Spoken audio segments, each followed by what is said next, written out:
I was tied to that stupid replica spider in the lobby all night. Have you ever tried sleeping while wrapped to the leg of a 3D printer with an alarm blaring?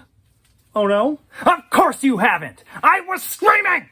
I can't believe they did that to me. They wore Celia masks.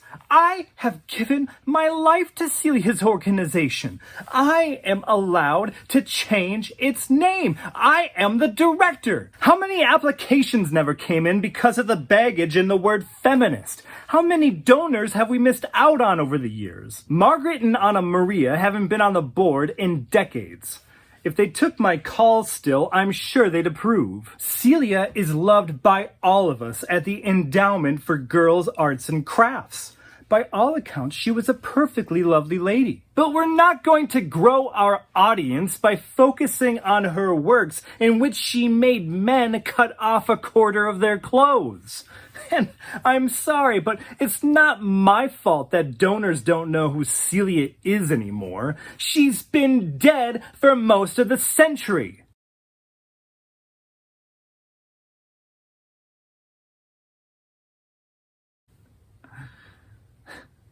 We didn't think that the director would be there. Whoops. Since we're all alumni, we wore Celia masks. 3D printed, obviously. And all black, skin-tight leotards, like cat burglars. Neon's idea. And who knew Celia's tow rope from the first leftover fun was still so useful?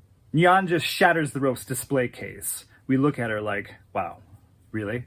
Completely uncoils it. The threads crack when we tie up the director, almost too brittle to hold her. She was in total shock. The galleries at EGAC aren't big, barely display any art whatsoever. The alarm is just blaring. It's like holy shit loud, and it doesn't rise and fall like a police siren, like wee-oo, wee-oo. No, it's just this unending noise. Everything became that noise. My head was that noise. When we turn the corner, the original jar is right there in the middle of the room, raised up on a white plinth about waist high. The 6 of us surround this thing, and we're all kind of like, whoa, we're really doing this. We're really taking this thing back.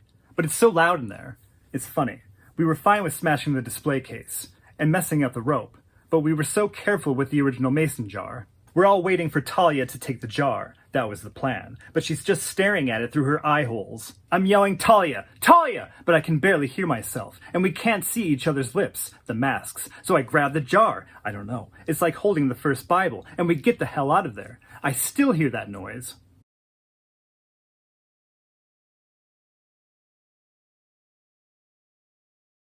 Taking a sledgehammer to those oligarchs' LFs just felt so satisfying. We're standing before the judge. It's our arraignment for smashing those LFs. None of us had ever been arrested before, not even for the night of the foundation. Nyan actually asked if we get the sledgehammers back. In the courtroom, she still got clay dust all over her clothes. I looked down. I'm no better. I'm just trying not to shake in front of the judge. I think we were all still thinking about what was inside. Don't think anyone had ever broken one open before. Ever. It was her. Celia. She was inside. Nyan had taken one swing. The front of the jar just exploded. It's Celia inside. A clay sculpture of her. Sculpture within a sculpture. Couldn't believe it. Thought it'd be empty. But it's Celia staring back at us. Looked scared. Think we were scared. Like maybe it was really her. Couldn't get that image out of my mind. In the courtroom. Her staring back at us. The judge is scanning through our case in the cloud. Looking really confused. He lifts his eyes up at me without raising his chin. So you broke a couple of big jars? Am I seeing that right?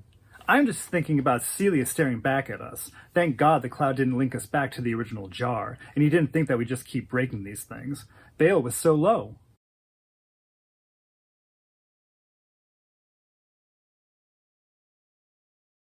What those girls are doing is terrorism. It disgusts me. You don't go into my constituents' penthouses and smash some really expensive art, even if they are just big jars. Not in my district. It's un-American. If Celia Merode was alive today to see those girls destroying personal property in her name, she would be ashamed. That woman was a great citizen. She founded the Endowment for Girls' Arts and Crafts. They do good work. My daughter learned how to make candles at one of their day camps, and now she's selling them through their network. So, no, I don't think I'm off base in invoking your name.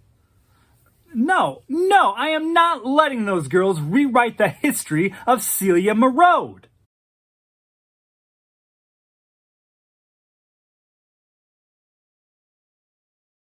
I really can't believe that I've gotten to do this thing for my entire adult life. And it's just gonna keep producing even when I die. I don't know. I hope I have a few good years left. But even at Stanford, I never thought that I would ever do anything that would last forever. You know, that must run in your family. 'Cause your mom started something that could last forever too, with these interviews. If you keep it up. I used to care that I never got credit for the code, especially as the city grew so much taller and the sculptures became status symbols for everyone on the upper floors. Part of me thought, these sculptures are just as much mine. People should know Susan Elcombe. But I don't mind anymore. Just like Celia, I'm going to keep on living forever. We did so many scans of her for the jar's interiors, like thousands of scans. We did them so that the spider would print life-size sculptures of her inside of the jars. It was just also intricate. We even included her organs inside of the sculptures of her bones and arteries. It was a perfect reason to use a 3D printer. I don't think that a human sculptor could accomplish it. I don't know if they'll actually all be used. Maybe they will? I don't know. I do know that Celia would go crazy if she knew that companies were using her to advertise things like hologram dating sites. She'd be right alongside those girls who are breaking the old LFs. Why not? Why not? There'll always be new ones.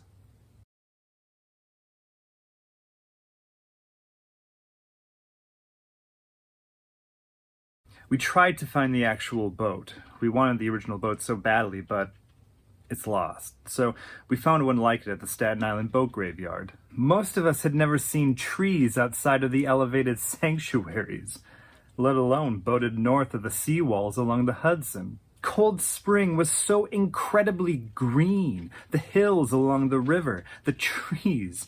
Nudie actually asked how they got the trees so green, as if it was all artificial. We walked down Market Street, but without an inner tube. We clumsily stepped into the boat at the dock. Not the dock that Celia used. That went underwater years ago. Talia drove. Slowly at first. She was the only one with anything like a driver's license. Bobbing above the water, floating, it felt like we weren't bound by gravity. We glided to the center of the Hudson, past a pod of dolphins. The boat heaved over small waves. We laughed when Talia increased the pace. A nervous laughter. We sped past Cornwall and Hudson. It looked like a quaint diorama from the Museum of Natural History. Dia Beacon passed on our right. Another one of us was inside its cavernous galleries, destroying another LF. Centuries-old castles rose from the hillsides. The river thinned and widened, flashing blue beneath us. We sped past Bard, where some of us first met. Nudia unzipped the green duffel bag between us on the boat's bouncing floor. I dug through the piles of towels inside, pulled out the mason jar, and unscrewed its cap. We'd been holding on to it for months, not sure if we should really open it. The cap hadn't been unscrewed in 70 years. I threw the cap into the water. as I lifted the jar above our heads to finally let everything out, the front of our boat hit a wave rolling toward us from a cargo ship. And I didn't have anything like sea legs. I fell back. The jar slipped from my hands and shattered across the stern. All of the glass slid into the Hudson.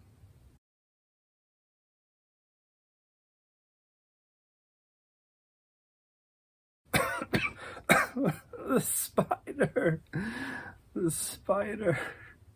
The spider. If Mother could have seen it. If Anna Maria could have seen it. And Maggie. My great-granddaughter Anna Maya came to my bed last night. She sat beside me, held my wrist, and showed me as it was happening. The women had set the spider free. You couldn't see how it moved. Maybe they'd put it on a flatbed truck, or maybe they put wheels on its legs. But at any rate, it had escaped Mother's studio after all of these years. Whoever held the camera pointed it up, so you could not see the spider's feet, only the edge of the night-lit building stretching toward the sky. The black building with its squares of faint window light, so much like O'Keeffe's Manhattan paintings. And out from that finite edge into the glow of the street light, one silver leg crept into view. Then a second leg, the spider's abdomen, its spinneret. It was like looking out your window at night and seeing the shadow of a giant passing between the trees.